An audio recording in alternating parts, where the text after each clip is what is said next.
सारी जिंदगी तैयारी ची अपना समा गवा बैठते हैं। भाई गुरदास सोना बारे कहते ने पूछत है पथक ते मार्ग ना धरे पग, प्रीतम के देश कैसे बातन से जाइए। ये हुण गल्लां नाल किवें पहुंचे, किवें पहुंचे। तुसी आखोगे एक दफा दे सुनन नाल खेड बन जाती है। हाँ, एक दफा दे सुनो सारी दुनिया बदल जाती।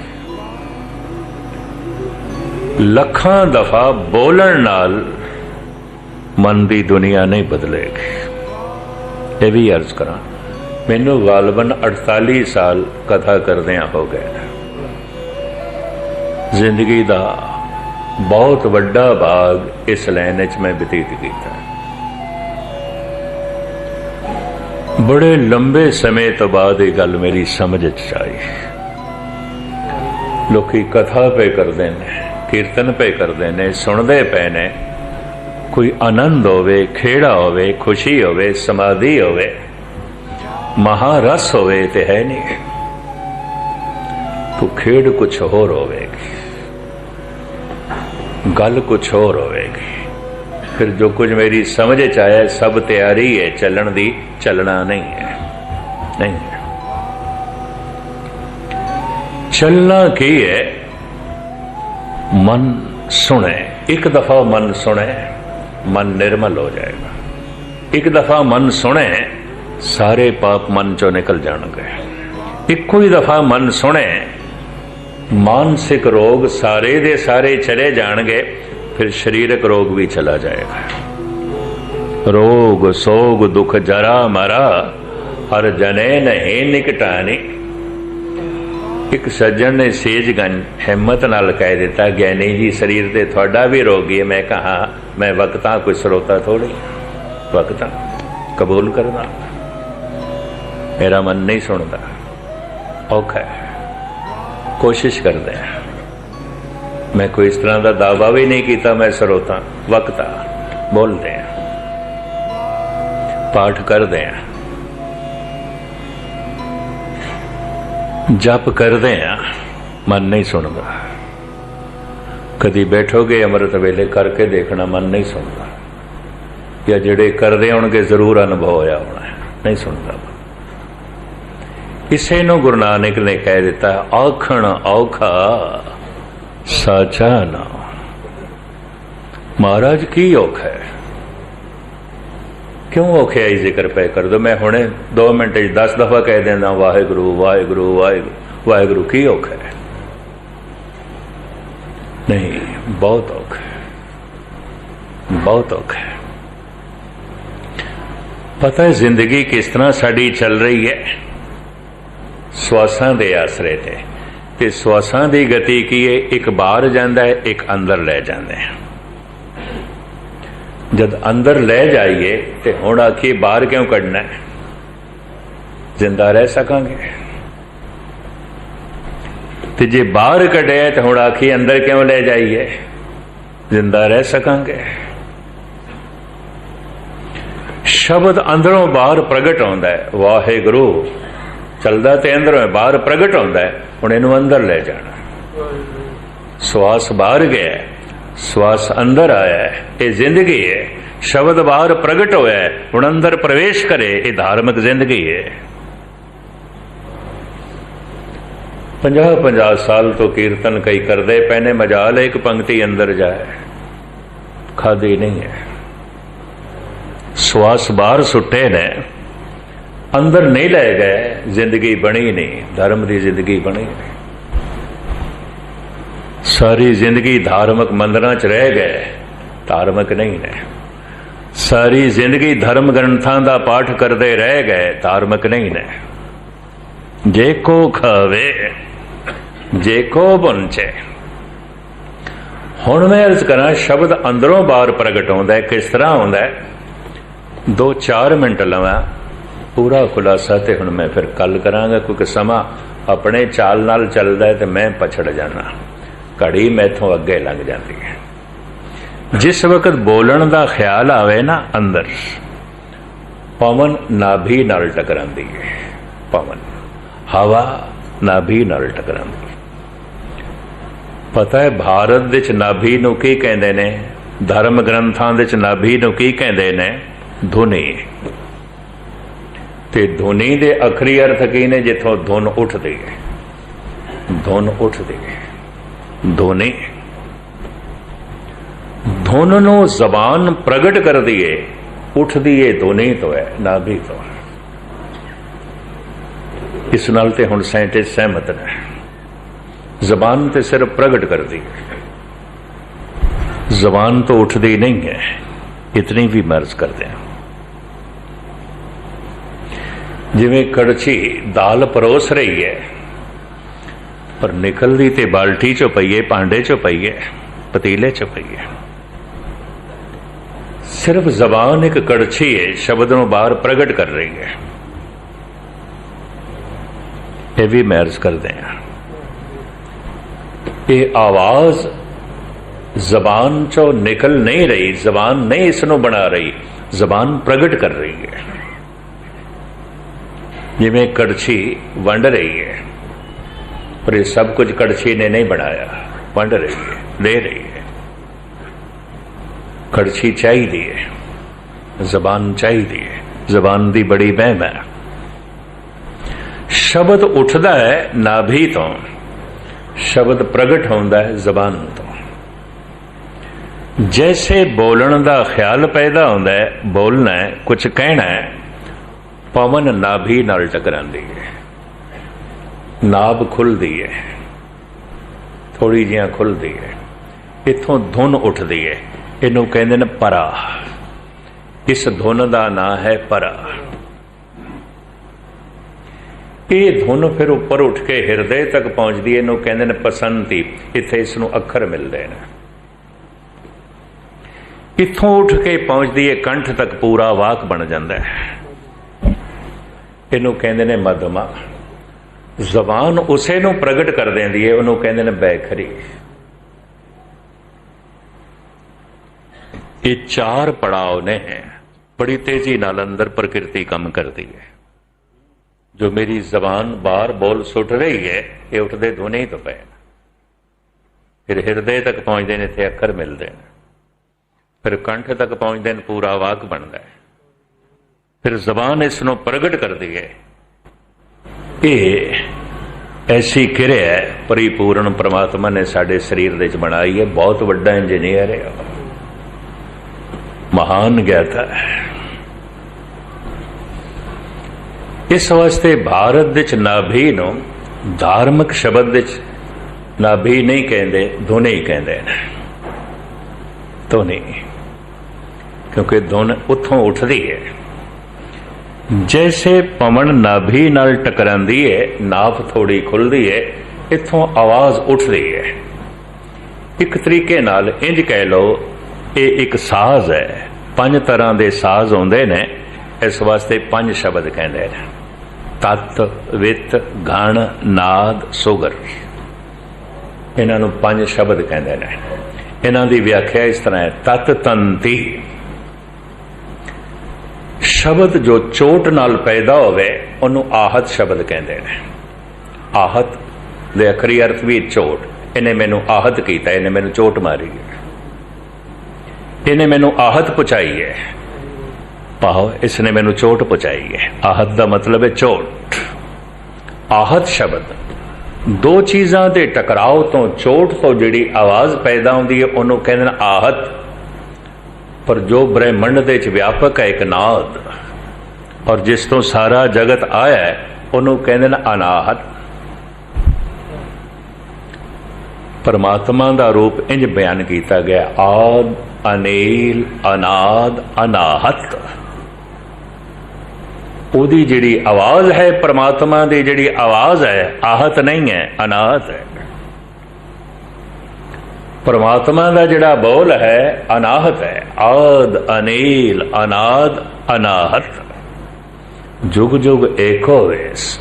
अनील, उहदा कोई रंग नहीं। सारे रंग उस तो ही आउंदे ने, उहदा कोई रंग नहीं। सारे आकार उसे तो ही आउंदे ने, उहदा कोई आकार नहीं। सारे रूप उसे तो आउंदे ने, उहदा कोई रूप नहीं। अरूप है, अनूप है। चलो इस प्रकरण को ना लईए। सारे ही रंग उसे तो आउंदे ने पर उसका कोई रंग नहीं। जुग जुग एक हो वेस, उसका एको ही वेस है। उसे एक तो अनेकता जन्म लेंदी है। उसे एक निराकार तो जिहदा कोई आकार नहीं, तरह तरह के आकार जन्म लेंदे ने। उसे एक निराकार तो जिसका कोई रंग रूप नहीं, तरह तरह के रूप जन्म लेंदे ने, तरह तरह के रंग जन्म लेंदे ने। आहत शब्द जो दो चीज़ों के टकराव तो पैदा होवे, तत् तंती साजां तो, सितार है, बीना है, रबाब है, दिलरुबा है, सरंगी है, वायलिन है, तंती साजां तो टकराव तो जिहड़ी आवाज़ पैदा होती है, इनू तत् शब्द कहते हैं। वित चरम का, चमड़े दे मड़े हुए साज, ढोलक है, मंजीर है, तबला है, मरदंग है, ढब है, इनू वित शब्द कहते हैं।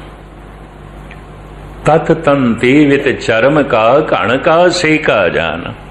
धातुआं नाल धातुआं टकरावन, जिहड़े छैणे हुंदे ने, खड़तालां ने, पित्तल नाल पित्तल टकराए, तांबे नाल तांबा टकराए, लोहे नाल लोहा टकराए, जो आवाज़ पैदा होती है, इनू घण शब्द कहते हैं।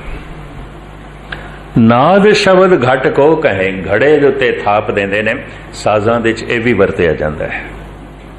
उपर ही थाप मार के विचों आवाज़ पैदा होती है, इनू नाद शब्द कहते हैं।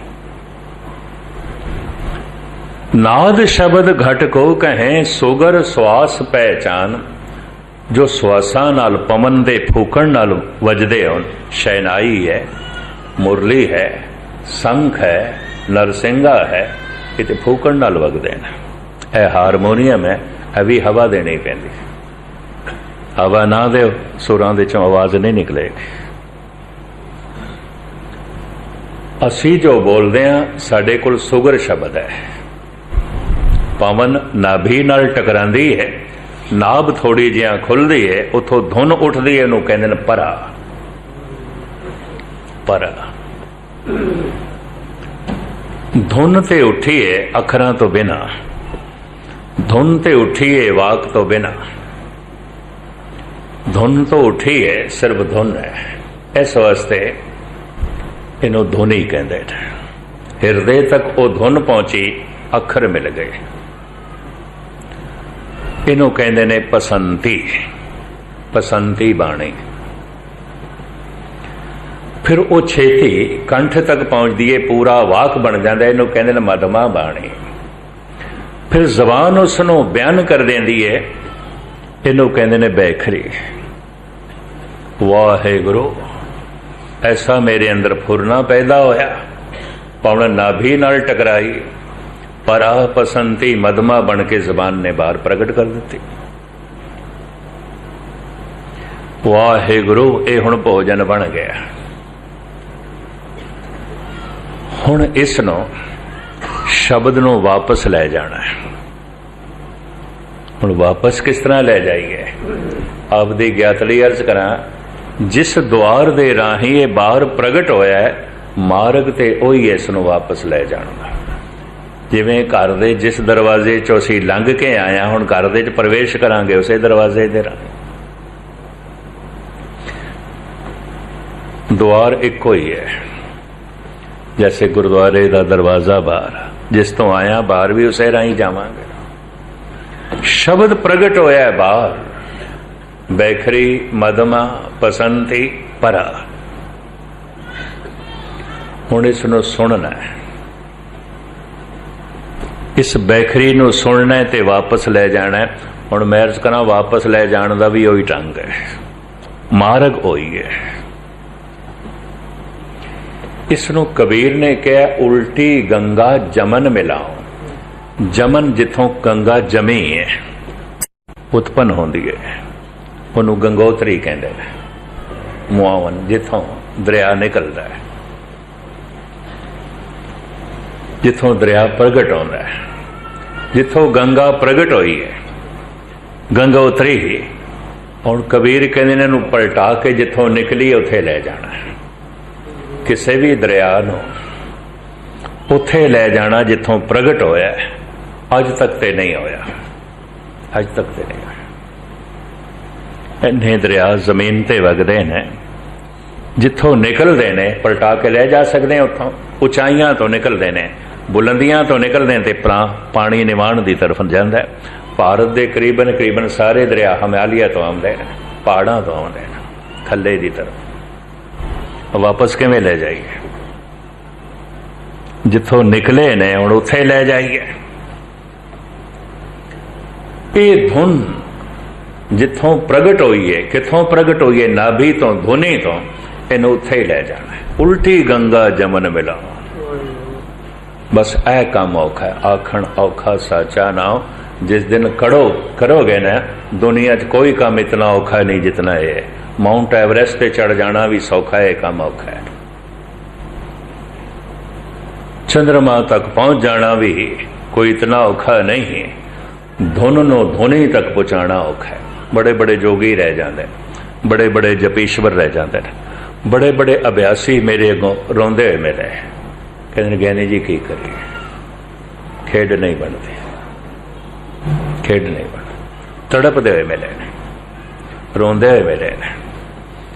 इसे रोदन का जिक्र करते ने धन गुरु अर्जन देव जी महाराज। हो रह ना सका बिन देखे प्रीतमा, मैं नीर वह चले जीव। ये जब धुन वापस जाती है तो जो कुछ स्टेजा बनदियां ने, अवस्थावां बनदियां ने, मैं इन्हां दा जिक्र करना चाहता सी, पर भूमिका दे उथानका च मैं सारा समा ले गया। एक एक अवस्था बड़ी महान है। जिवें ये धुनी तो, नाभि तो धुन उठी, इन्हां दे नाम ने परा, पसंथी, मधमा, बैखरी। जदे धुन वापस जावे, मधमा, पसंथी ते बैखरी बने, फिर भी कुछ अपनिया अवस्थावां ने उन्होंने भगतां ने नाम दिते हैं। उहदा बकायदा जिक्र है, और उस जिक्र तो उन्होंने सुन के अभ्यासी अंदाजा ला सकता है मैं किथे तक पहुंचे। जिवें शरीर नूं वेख के सानू अंदाजा लग जाता है ये जवान है, ये हुण बुढ़ेपे तक चला गया, ये तो अजे बच्चा है। इसकी सुरत किथे तक पहुंची है, इसका ध्यान किथे तक पहुंचे है, शब्द का प्रवेश किथे तक होया है, ये खुद नूं पता चलेगा, दूजे नूं नहीं, दूजे नूं नहीं। इस वास्ते धार्मिक मैं हाँ कि नहीं हाँ, ये बारे शेख सादी साहब कहते ने, तो खुद बा मुनसफ शुद्ध, अपना मुनसफ आप बन, अपनी जजमेंट आप कर, किसी को ना करा। तू की है, तू भगत है कि नहीं, तू गुरमुख है कि नहीं, तू संत है कि नहीं, ये फैसला किसी को ना करा। कोई की जानता है? वत तो वत तेरे शरीर बारे कोई जानता है, तू जवान है, बुढ़ा है कि बच्चा है, तू रोगी है कि तंदुरुस्त है, तू स्त्री है कि पुरुष है। तेरे शरीर नूं बस इतना देख के कोई अंदाजा ला सकता है। दूजा साड़ी सुरत का की अंदाजा लाएगा, किस तरह लगाएगा? इस वास्ते एक कथा कीर्तन की लोड़ पै जाती है, सानू अपनी समझ आवे। अपतन का जो करे विचार, तिस जम कंकर नहीं करे खुआर। बड़ी कीमती पंक्ति है। जो अपने विचार आप करता है कि मैं की हाँ, मैं की हाँ और मैं किथे हाँ। बदकिस्मती है, मनुख दूजियां तो फैसले करांदा है और दूजियां नूं दिखाण दी कोशिश करता है। वो दिखावा ही दिखावा हुंदा है, अंदर दी दुनिया नहीं है, कुछ भी नहीं होता। दूजे फैसला करन, मैं ज्ञानी हाँ, मैं सुंदर कीर्तनी हाँ, मैं अच्छा पाठ कर लेना, मैं बहुत वड्डा दानी हाँ, मैं बहुत वड्डी सेवा कर लेना, और दुनिया वाह वाह करे। बंदे दी चाहत होंदी है। मैं तो ये चाहत उन्हां बंदियां दी भी देखी है, हैरान हो गए जो बिरध हो गए ने, 80-85 साल दे हो गए ने, जप भी बड़ा करते हैं, बाणी भी बड़ी पढ़ते हैं, पर अजे भी अंदर उमंग ये है। लोकी गुरमुख आखन, ब्रह्म ज्ञानी आखन, लोकी आखन अमृत वेले उठता है। लोकां दी प्रसन्नता वास्ते, लोकी खुश होवन, लोकी वाह वाह करन। ये अवस्था पता की बनानी पैंदी है, कोई भला कहो भावें बुरा कहो, हम तन दियो है डार। गुरु रामदास।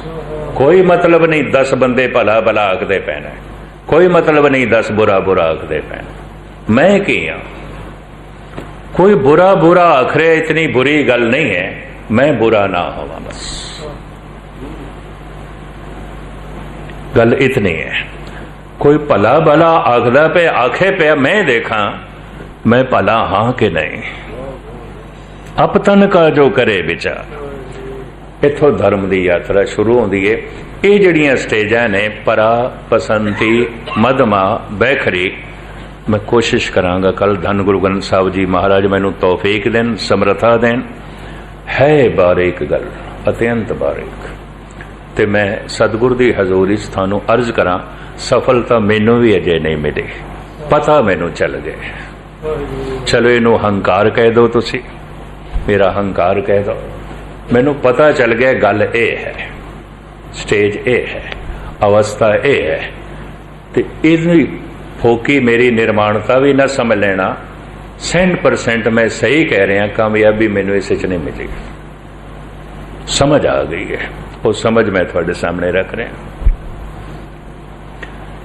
तुसी आखोगे अवस्था क्यों नहीं मिली, ये मैनू हुण समझ आई है, बहुत औखी है। कथा करन नालों लखां गुणा औखी है, आखण औखा साचा। कीर्तन करन नालों लखां गुणा औखा है, दान पुन करन नालों, पाठ करन नालों लखां गुणा औखा है। पाठ जबान कर रही है, इते भोजन बन रहा है, हुण जिन्ने चिर तक छकांगे नहीं तो तृप्ति किवें होवेगी? सारियां भुखां किस तरह मिटणगियां? लोभ किवें शांत होवेगा? हंकार किवें मिटेगा? शब्द अंदर ते प्रवेश करे तां ही गल बनेगी। भोजन दी बुरकी अंदर जावे मांस बनेगी, खून बनेगी। अगर शब्द अंदर चला गया, यकीन जानो दया बन जाएगा, संतोख बन जाएगा, ज्ञान बन जाएगा, विज्ञान बन जाएगा, परम आनंद बन जाएगा, समाधि बन जाएगा, और मनुख दा मन परमात्मा दा रूप हो जाएगा। ये जड़ियां स्टेजां ने, बाकी कल समा हो गया। सारियां दा हार्दिक तौर ते धन्यवाद। तुसी बड़े टिकाव नाल सरवण कीता है। गुरु ग्रंथ साहब जी महाराज बख्शिश करन, रहमत करन, सुन के थानू कामयाबी बख्शन, सुना के मैनू कामयाबी बख्शन। थोड़ा सुनिया होया सफल होवे, मेरा सुनाया होया सफल होवे। भुल चुक दी क्षमा। वाहिगुरू जी का खालसा।